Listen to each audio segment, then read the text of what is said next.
Welcome to Guide Guru. We hope this video helps. You begin by preparing assets and a working mask. Get your source photo and reference outfit ready, and make a precise clothing mask now. Use a tool that supports image-to-image or in-painting so you can preserve pose and face. Once done, set basic parameters like resolution and guidance scale, and make sure the mask aligns with garment seams. Start a quick test run to confirm the model understands clothing boundaries before moving to more detailed adjustments. You now perform the core transformation using chosen model and carefully tuned settings.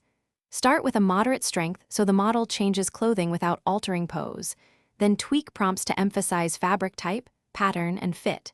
Make sure to preserve skin tones and face by lowering edit strength inside those masks. Once you see a promising result, iterate.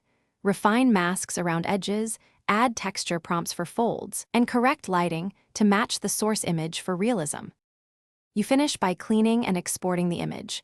Blend shadows, refine seams, and run a targeted upsample for crisp detail.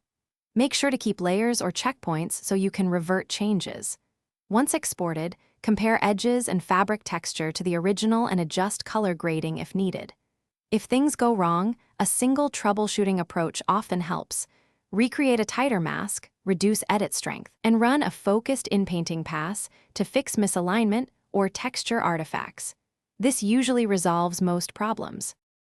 Thanks for watching. Consider subscribing if we helped you today.